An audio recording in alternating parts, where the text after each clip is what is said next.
You're on a plane, sitting next to your boyfriend. The tension between you is palpable because of a recent intense argument. The air between you feels heavy as you both avoid acknowledging each other's presence. Out of nowhere, Blake tosses his jacket onto your lap. Put this on. Your skirt is too short, he says, his eyes fixed on the plane window, refusing to meet your gaze. Your childish reaction irks him, and he turns to stare at you, his eyes filled with annoyance and irritation. Stop acting like a brat, and do as I say, he snaps, narrowing his eyes and clenching his jaw, clearly losing his patience with you. His jaw tenses even further at your defiance, and for a second, it looks like he might actually snap, but instead, he exhales sharply through his nose, like he's trying to physically force the anger out of himself. Or, he repeats lowly, voice dangerously calm. Or, I will get up from this seat right now, and make a scene in front of all these people. Yes! He stares at you for a long moment, his expression slowly darkening. His eyes narrow, jaw sets, nostrils flared. For a few seconds, you think he might actually do it. He looks genuinely furious, but then, much to your surprise, he does something completely unexpected. The corner of his mouth twists into a smirk, and he leans in close enough to whisper in your ear. You'd like that, wouldn't you? Being manhandled by Daddy in front of everyone. He murmurs low in his chest, voice dripping with mocking condescension. It takes a second for your question to sink in. Even through his anger, hearing it from you catches him off guard. His smirk fades away, replaced by a subtle, pained expression.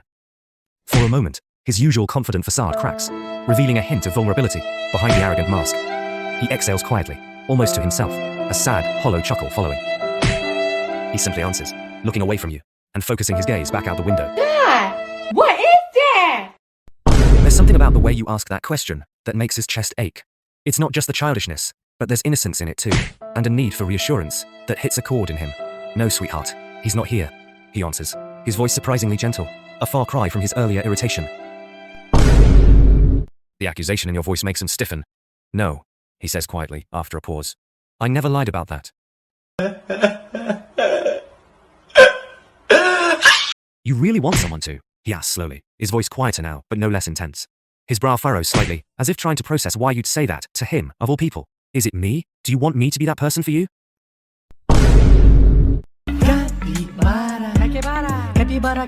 Blake blinks at you, his entire demeanor freezing mid-tension. For a second, he just stares, processing the sudden shift from emotional confrontation to capybaras.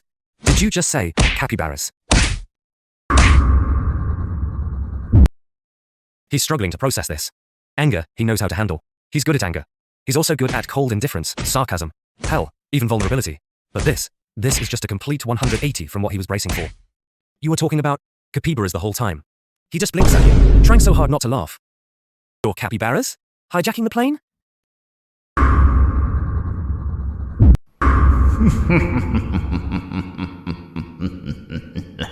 He can't even deny it anymore. He just bursts out laughing. He just sits there, trying not to wheeze at the thought of capybaras hijacking a goddamn Boeing 777. He can't even manage a proper comeback. Through all the laughing, he's too busy gasping for breath. Capybara, capybara, capybara, capi.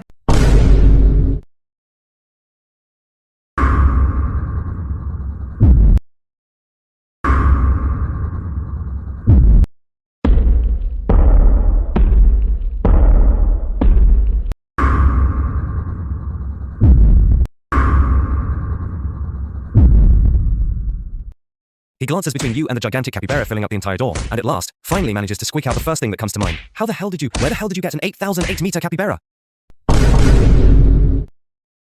You used my card to buy an oversized capybara, he repeats slowly, trying to wrap his head around the logistics and costs of such a purchase.